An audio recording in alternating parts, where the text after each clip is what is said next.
Ignition running. Liftoff. We have a liftoff.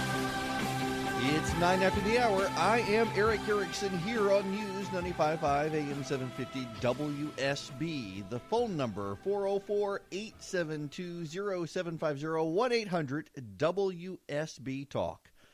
Thank you very much for tuning in. You can get me on Twitter, or Instagram, Facebook, everywhere at EW Erickson.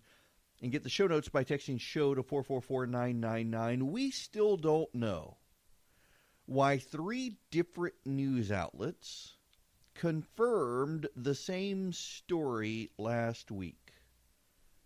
And this is relevant. CNN reported Friday morning that Donald Trump Jr., and I'm reading now from Ben Mathis-Lilly at Slate, a liberal publication. CNN reported Friday morning that Donald Trump Jr. and his father received an email September 4th, 2016, which would have allowed them to access hacked Democratic emails that weren't posted by WikiLeaks until September 13th. CNN's report was based on multiple sources. It was huge news. CBS reported that it had confirmed CNN's report. NBC cited 2 sources who confirmed CNN's report. But at 1 p.m. on Friday, the Washington Post said the email in question was received September 14th. And it was just a link to the public documents from WikiLeaks. It wasn't an exclusive. It wasn't a sneak peek. It wasn't an advance. CNN, CBS, NBC all then reported the Post was right.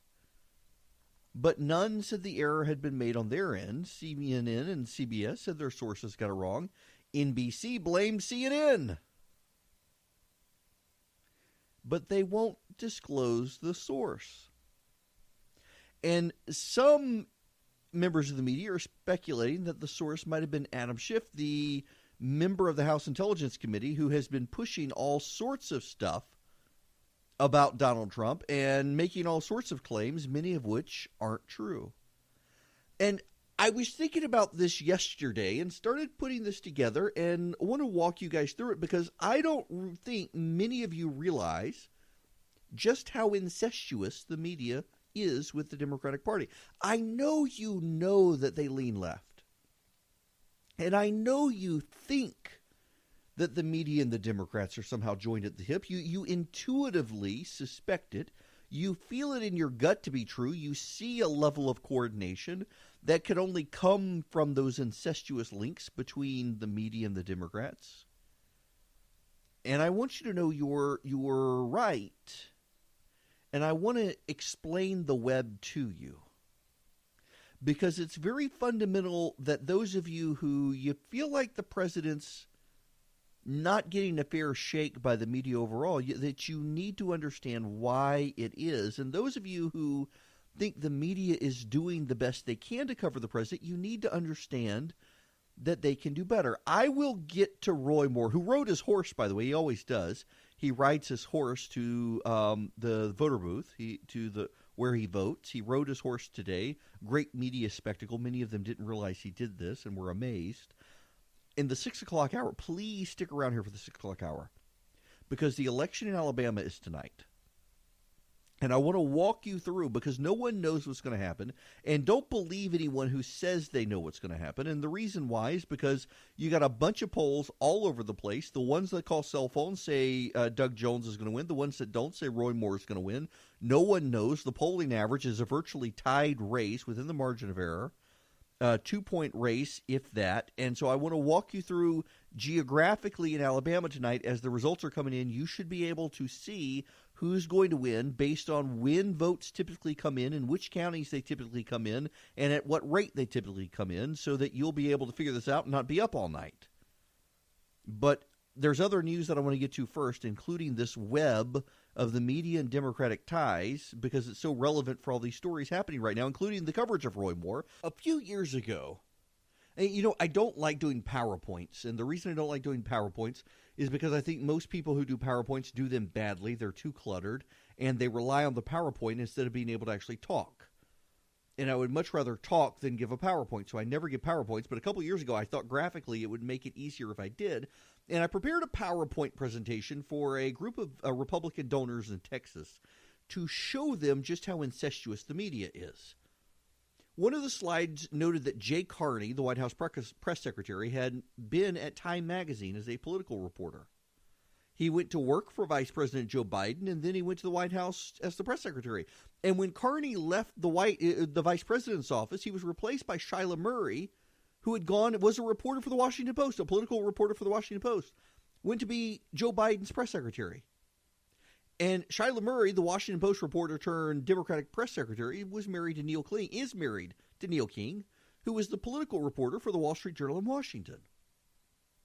Now, Neil contacted me and took issue with the implication I was intentionally drawing that he was probably biased, given that he was married to Joe Biden's press secretary, who herself had masqueraded as an unbiased political reporter. And he was a fair reporter, I think, although my point to him and my point at the time was that it was very clear his presuppositions were of the left when he went into stories, and the people he had the easiest access to were people of the left because he was married to Joe Biden's press secretary. It's really funny to me that Neil King, has left the Wall Street Journal and now works for Fusion GPS, the organization that formed the Trump dossier with Christopher Steele. In fact, the Washington Post, I told you about yesterday, is running a report that Fusion GPS used media connections to advance various interests. It had reporters on its payroll, essentially. It was feeding reporters stories, helping those reporters build their careers while it helped its clients. It also had on its payroll the wife of a senior Justice Department employee. And now, of course, we got the Adam Schiff allegations. He may have been the source to CBS and to CNN, the primary source. And then you've got all these other people married into the White House. Listen, I want to read you some of what I wrote this morning at the Resurgent. This is from me. Jay Carney went from Time to the White House press secretary's office. Shyla Murray went from the Washington Post to the vice president's office while married to Neil King of the Wall Street Journal. Linda Douglas went from ABC News to the White House. She's the one who did the video encouraging people to turn their neighbors in if they lied about Obamacare. She left the White House and went to the Atlantic magazine. Jill Zuckman went from the Chicago Tribune to the Obama administration's Transportation Department. Douglas France went from the Washington Post to the State Department. Steve Barr went from the Washington Post to the Labor Department. Ruth Marcus, who may be a familiar name to some of you, she's the head of the Washington Post editorial board. She was married to the Obama administration's former FTC chairman. Jonathan Allen, who is at NBC News now, had been at the Politico. He left the Politico to work for Debbie Wasserman Schultz, returned to the Politico after working for Wasserman Schultz and the Democrats. Then he left the Politico and went to the left-leaning Vox website. He left Vox. Now he's at NBC News as an objective reporter. Andy Barr worked for the Politico for years in politics and then left to work in Democratic politics. Michael Shearer, who's at Time, took Jay Carney's job, was at the left-leaning Salon and then at the left-leaning Mother Jones before going to Time. Laura Rosen, who is a foreign policy magazine writer who the Obama administration pinned as someone who would write favorably about their policy, she was at Mother Jones and the left-leaning American Prospect before going to foreign policy. Even Nate Silver of 538 fame, he started out as a blogger at the left-leaning Daily Kos. You got Matthew Dowd, who worked for a bunch of Democrats before going to work for George W. Bush. That gave him the veneer of bipartisanship before he turned on George W. Bush to get hired by ABC News as their senior political analyst, who also employs George Stephanopoulos as an objective reporter. He worked for Bill Clinton. The problem here is that many of the editorial level checks lean left, and so they can't run the traps to effectively stop bad stories. And we're seeing a continued breakdown of trust in the media because of it, and something's got to give. But I don't know that the media can correct itself because it's so far inside a bubble of its own creation, it can't do the due diligence to correct itself. It's not that these reporters are incapable of being fair. I think they are capable of being fair. And my experience with some of them shows that they can be fair, but the problem is that many of them don't realize their biases are so left-leaning that their presuppositions when they try to form stories are tripping them up. They're more interested in a narrative to protect President Obama's legacy than they are the facts. And because they got to protect Barack Obama's legacy, they've got to undermine Donald Trump. It is an inculcated, incestuous, left-leaning bias of Democrats who float in and out of the media at all times, in all cases.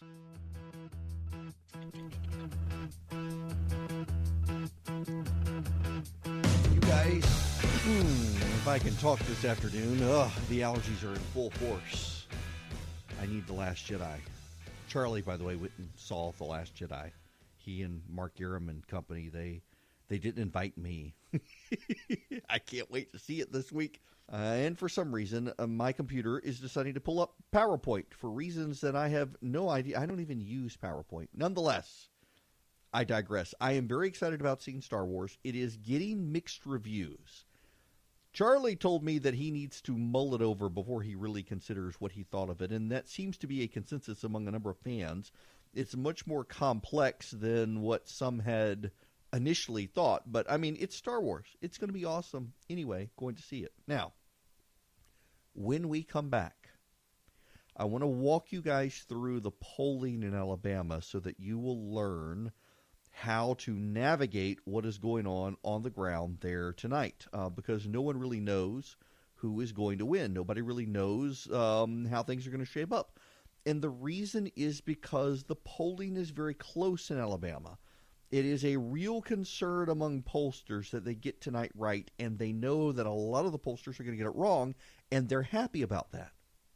The reason they're happy about that is because they will have an idea of what models work and don't work after tonight in Alabama. At least they think so, and I'm not 100% sold on the idea.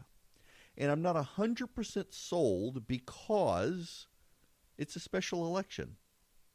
Now, I'll talk about that in the 6 o'clock hour. When we come back, Donald Trump has insulted Senator Gillibrand from New York, and then Elizabeth Warren called her a slut. I'm not actually making that up. She did. And we need to talk about it because she didn't realize that she did, and she did.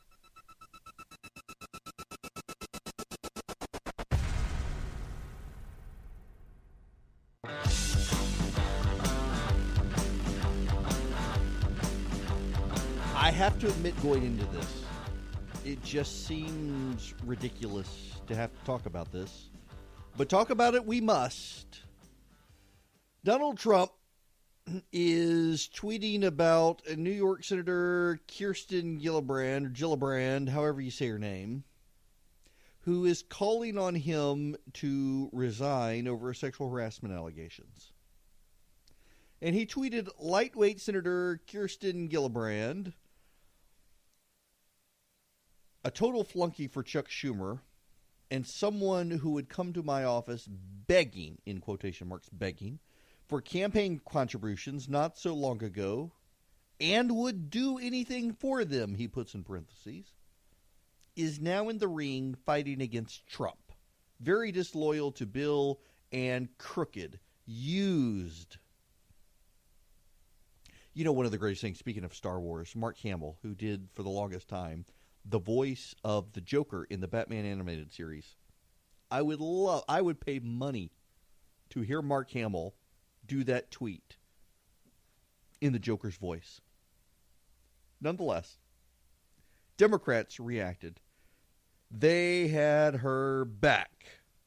And, of course, Elizabeth Warren came out swinging, saying that, I see the Washington Post is leaving that out, that Elizabeth Warren is asking why is Donald Trump, quote-unquote, slut-shaming Kirsten Gillibrand. Now, y'all, here's the thing. Donald Trump didn't slut-shame Kirsten Gillibrand, and it is interesting that Elizabeth Warren, who will probably be an opponent to Kirsten Gillibrand in the 2020 presidential primary for the Democrats, would suggest as much.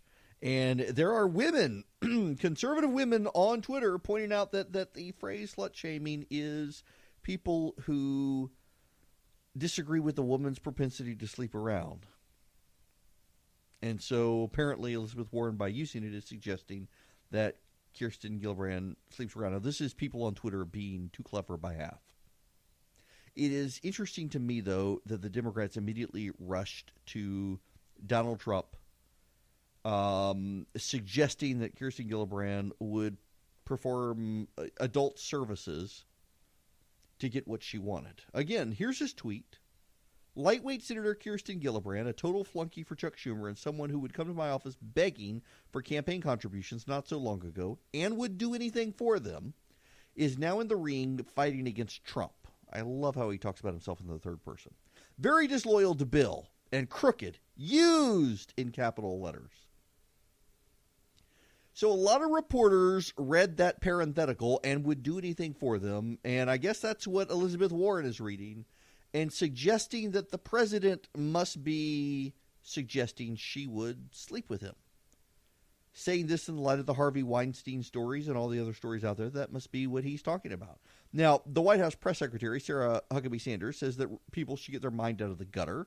That's not what he was talking about. He was talking about doing things in politics to get donations. Here's the problem, though, and you just got to admit this, that Donald Trump himself has been in that gutter. So it is, in fact, very plausible to think that he would be thinking that sort of thing. But there is a larger issue here, and that is, why does anyone care? Why does anyone care that the president said something not nice about Kirsten Gillibrand on Twitter? The media spends an inordinate amount of time telling us how Donald Trump tries to distract them from covering the real story. It seems to me the media itself is perfectly willing to be distracted by any of the president's tweets they don't like, to run off and chase a news story or create out of whole cloth a news story and avoid reporting the big stories of the day. Which, I mean, to a degree, let's be fair, as long as they're reporting on the president's tweets, they're not misreporting basic facts like what happened last week. By the way, I want you to know I continue to have conversations with the various gubernatorial candidates, Democrat and Republican, to invite them to WSB in January. What I want to do with them, I don't want to have a Tim Russert Meet the Press style interview. That's not really my style. What I would like to do is sit down with them and discuss who they are, why they're running, what their policy preferences are, and what sets them apart from the other candidates. And I'm willing to do this with all the major, and I'm saying major, and here's why I'm saying major. Because there are a couple of people who have decided to run for governor, and you don't know them, and I don't know them, and no one will ever know them, and they may get 10 votes. And I'm just not opening myself and my show and my station up to anyone who has the money to put their name on the ballot and say, I'm running, if they can't attract attention for themselves. And that's part of the thing here, is you've got to at least have a pulse in the polls. And you can say, but Trump. But even Donald Trump had his press conference and got attraction in the polls and was able to get himself up in the polls. You got to be able to do something. And I've already had one angry exchange with someone running for governor or claims to be running for governor as a Republican, hasn't qualified, didn't even know who the guy was, and was outraged that he had not gotten invited to this thing next year. I'm sorry if I don't know who you are, and no one else knows who you are, and the one person who seems to have a vague idea of who you might be refers to you as a crank. I'm not putting you on the station and subjecting listeners to. I'm sorry, I'm not going to do it. I am not going to do it. But for the rest of you, I will give you the details as they are forthcoming. Those of you who listen to the podcast or have taken advantage of action items will get advanced, the right to be notified in advance, so you get the chance to get a seat before everyone else. So hint, hint, listen to the podcast. But we will have seats available, and we will take questions from the crowd, from you, in writing, because I'm not handing you the microphone where you can talk all night while you think of your question. I will read the questions to the candidates, and we are inviting them all, except the cranks who have no name ID and are just putting their name on the ballot. And I look forward to doing this next year. Now, when we come back, more importantly, we have an election in Alabama tonight. The polls close at 8 p.m. Eastern, and I want to walk you through how you can tell who's going to win tonight, because no one knows, and the exit polls are completely inconclusive. And you should be able to look at the counties in Alabama tonight and say, oh, this is going to be a close one, or this is going to be a blowout. And I'll tell you how to do that when we come back.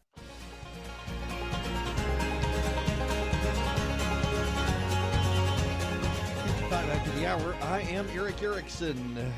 Y'all, a thought experiment for you, if you will. What would happen? What would happen if Doug Jones in Alabama were pro-life? You see, the media never focuses on the Democratic Party's narrow-mindedness on social issues. But there are a lot of people who will be going to vote in Alabama today on the life issue. They have qualms with Roy Moore. They are concerned about the complaints. They are concerned about the accusations. But they want to save children. And I realize Democrats will laugh and make a joke and say, you want to save the children so Roy Moore can molest them. I've heard it already. I've heard it from a lot of Democrats smugly patting themselves on the back, who want to ignore the issue that if Doug Jones were pro-life, the Democrats could be easily picking up a seat in Alabama tonight. As is, he may pick it up, but it's going to be close. The exit polling is of absolutely no use in Alabama tonight. It never is in a special election. But if he were pro-life, I suspect Doug Jones would be having an easier time convincing Republicans to vote for him. But the Democrats cannot help themselves. When we come back, I'll break down the play-by-play of what's going to happen tonight in Alabama.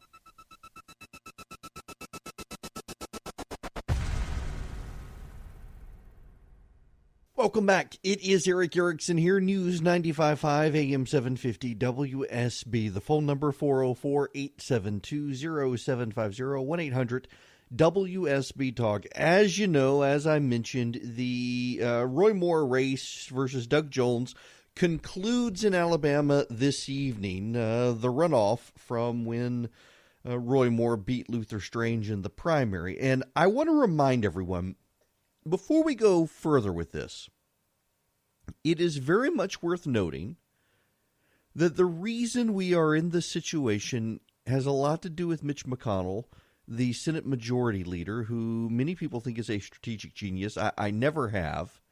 And there are people who, well, they've gotten so invested in the establishment versus the Trumpista upstarts narrative, they're willing to defend Mitch McConnell at all costs.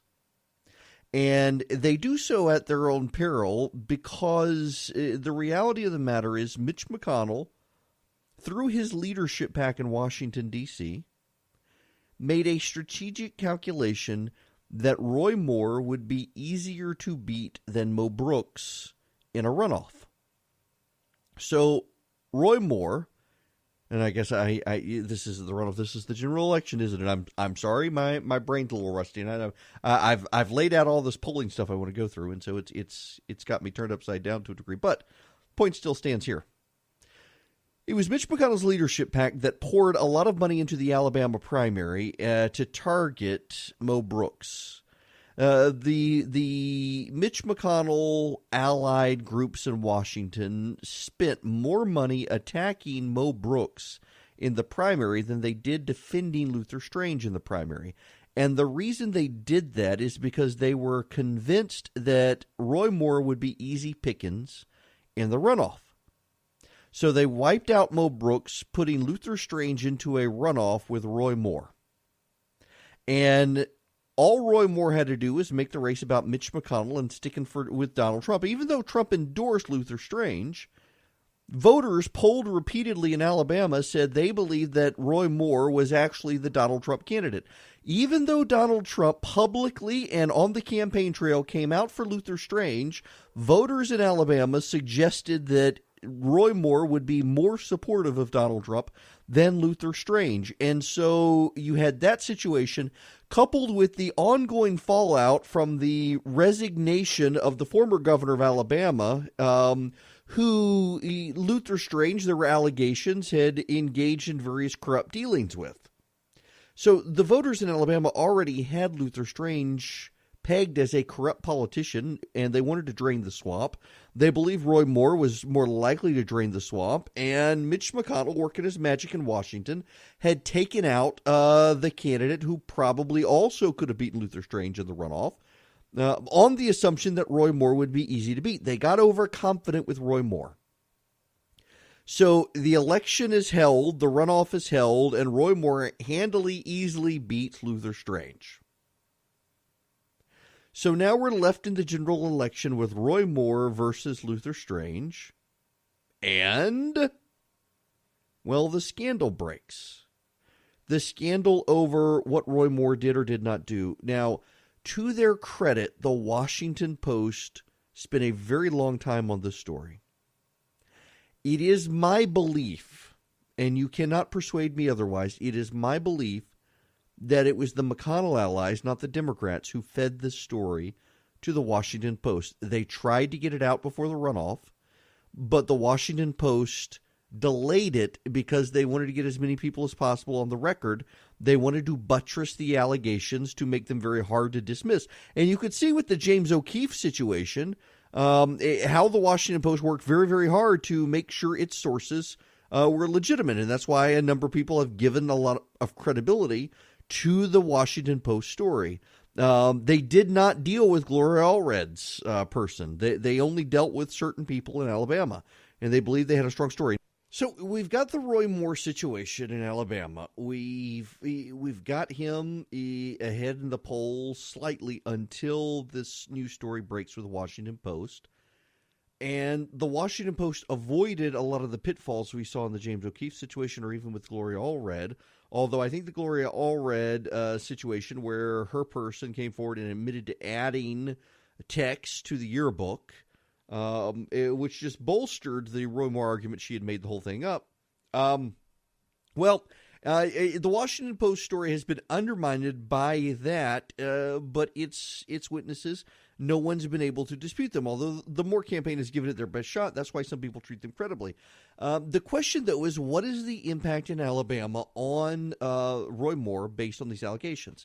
And here's the defining mark here in the polling, and this is why this race is so unique. This is a special election. Doug Jones, should he get elected tonight, and the odds are against him probably, although it's a toss-up, but this is a overwhelmingly Republican state, and even if Doug Jones were to get elected tonight, he's going to lose in 2018 more likely than not.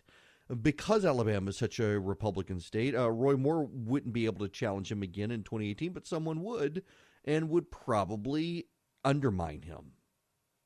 So you got that going for the Republicans in Alabama. However, were Jones to win tonight, he could help scuttle the Republican tax plan and many of the other Republican plans in Washington because they would be down one seat, and they're already having all sorts of obstacles in Washington among the Republicans when it comes to their agenda. So Jones makes things more problematic for the GOP in the short term. In the long term, not really. He'll be a former senator next year, but will he even be? And that's going to be a question for Alabama voters tonight. And the issue here is that all of the polling is very divergent. This, by the way, before I get into where to look tonight and what to see, a word on polling, please. This is a special election with low turnout, and it is going to be very, very hard for people to predict what the polling is going to have. Fox News and the Washington Post have very good pollsters, and those pollsters have Doug Jones in the lead. And those pollsters have low margins of error, and they've called cell phones.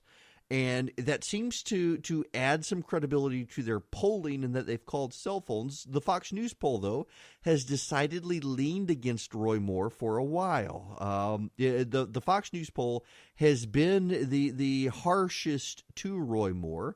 And their explanation of being harsh towards Roy Moore has a lot to do with their voter intensity model. Every pollster uses a different model. That's part of their secret sauce. And the Fox News pollsters, who are very good, bipartisan polling firm, they believe Democratic intensity is more than Republican intensity, and they have believed this since before the allegations. So their model all along has been more sympathetic to Doug Jones based on partisan intensity. Their model now has Doug Jones 10 points in the lead. They show Doug Jones with a larger margin than anyone else.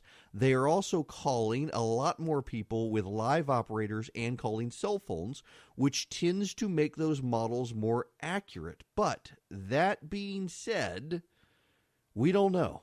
So what do we look for in Alabama? When we come back, let me break down what you will need to pay attention to tonight as the results come in from Alabama, based on what Alabama pollsters, not national pollsters who've never been to Alabama, say, but what Alabama political experts and pollsters say. I will break that down for you on the other side of the break.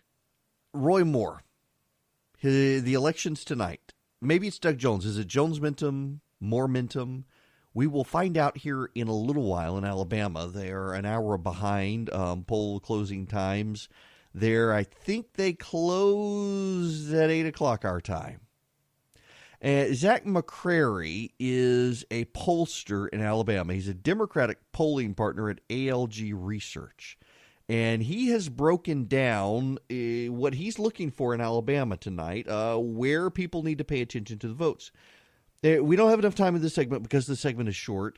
So when we come back, I want to walk you through that so you have an idea as you see the polls closing tonight where things need to look. In the meantime, in the spirit of you will be made to care, I want to let you know what has happened in Iowa, which I am discovering Iowa is actually a more liberal socially in the past few years than a lot of people realize, because Iowa has catered to the .com folks, and they brought a lot of liberals in from out of state and have kind of shifted the values of the state, which is what we're going to see happen here in Georgia when Amazon comes in. Just wait for it.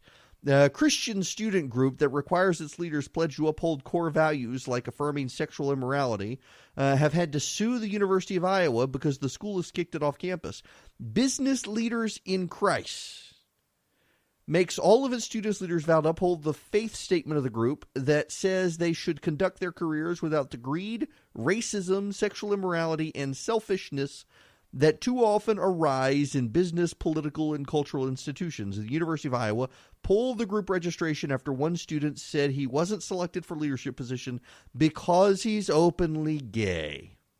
So the Beckett Fund for Religious Liberty has had to file suit against the university for religious discrimination, that this group is not allowed to uphold its own values and its own morals. You know, we're seeing this. Vanderbilt in Tennessee, which was a Methodist institution. I believe it was Methodist. They've largely done the same thing. They have kicked Christian groups off campus because the Christian groups have dared to say that the leaders of the groups on campus have to actually be practicing Christians. And this, by the way, this is what liberal activists are doing as an end run around some of these groups claiming discrimination. They're saying that your group cannot require anyone to adhere to the values of the group. So by making it a values-based determination, it allows the black student group to ensure that the head of the black student organization is black, but the Christian organization can't ensure that the person in charge of it is a Christian organization. Pay attention to these cases. We're going to get more and more of these unless Anthony Kennedy provides some moral clarity. And since it's Anthony Kennedy, we can't hold our breath on that. These stories are going to explode in the next few years across the nation, including here in Georgia, which refuses to pass religious liberty legislation. Now, when we come back, what to look for on the ground in Alabama as the polls close tonight. I'm back. Welcome. Eric Erickson here, News 95.5 AM 750 WSB. I want to give you the lay of the land now tonight in Alabama, how the race is probably going to shape up, what you need to watch for, and I need to add this here. If I had to call the race, I'd say Roy Moore. But I take pause in saying that because the live operator cell phone call polling suggests Doug Jones. And those tend to be better polls. But in the last 24 hours, we've had a +10 for Jones poll and a +9 for Moore poll. The +10 for Jones called cell phones. The +9 for Moore did not. And I have no idea. And don't believe anyone who tells you definitively what's going to happen tonight in Alabama, because no one knows. And no one knows for a number of reasons. First and foremost, because this is a special election. Second, because we know for certain now from the 2016 presidential election that people are lying to pollsters.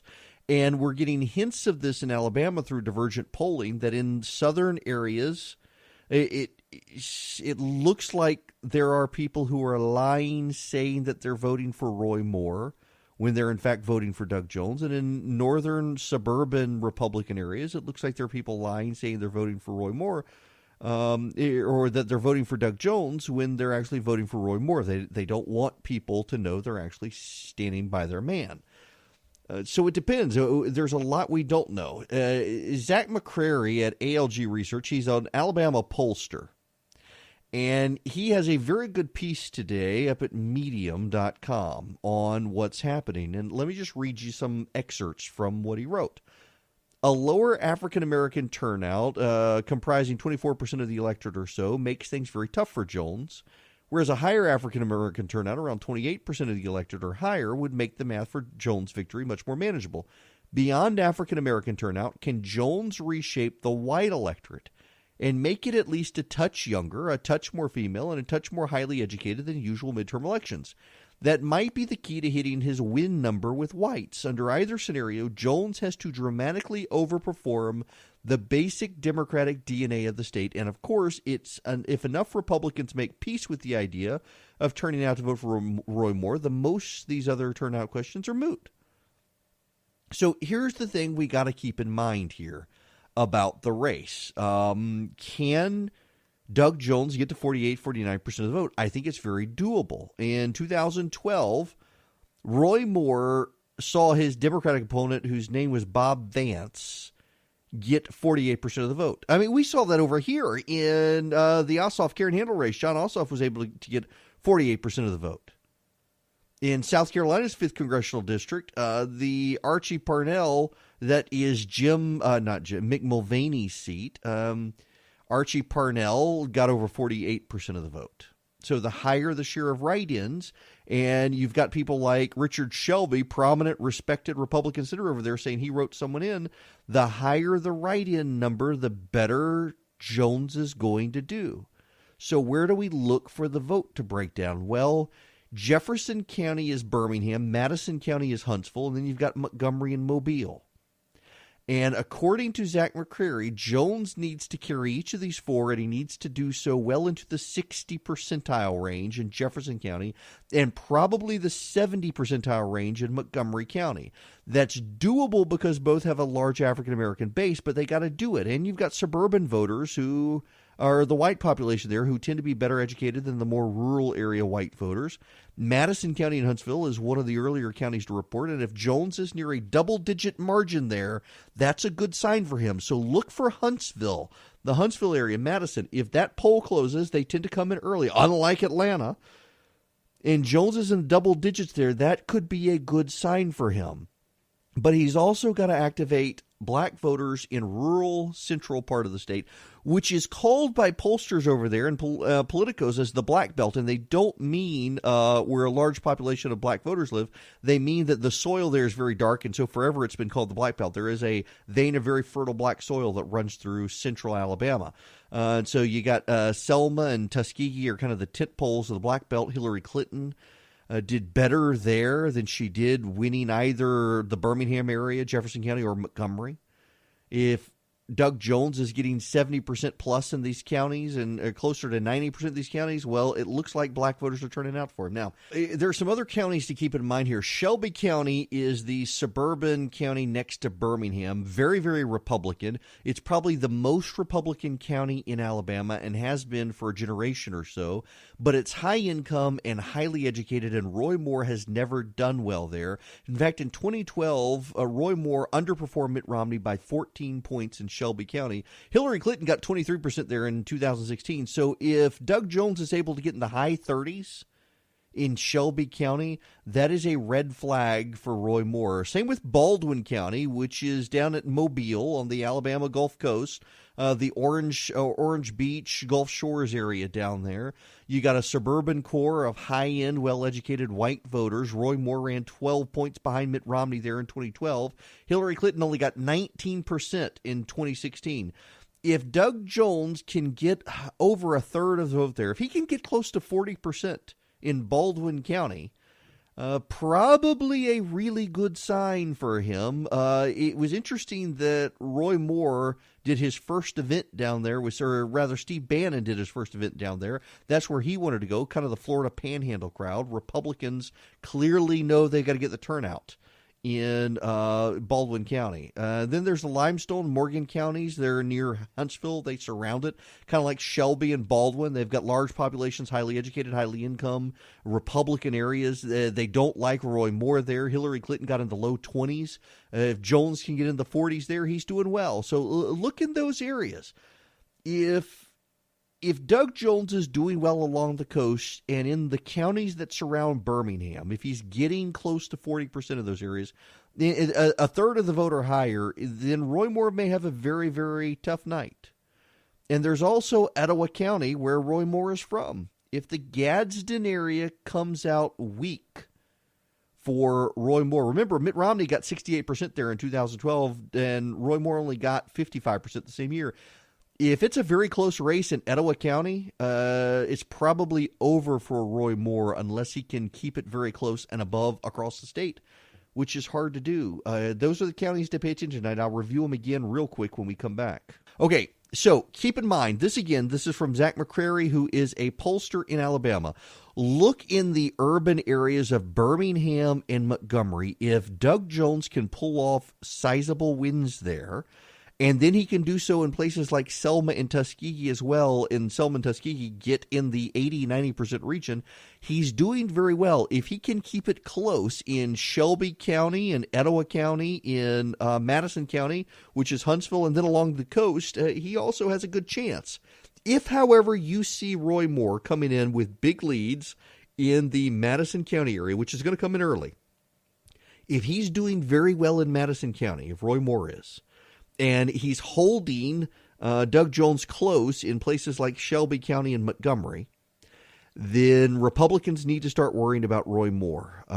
Because if he can hold Doug Jones close in places like Montgomery and in Baldwin County, or not Baldwin County, in the Birmingham area, and Doug Jones is holding him close in places like Shelby County and Madison County and Etowah County, his home county, well, that looks like the Democratic surge is really happening in Alabama. So those are your core counties that you need to look at.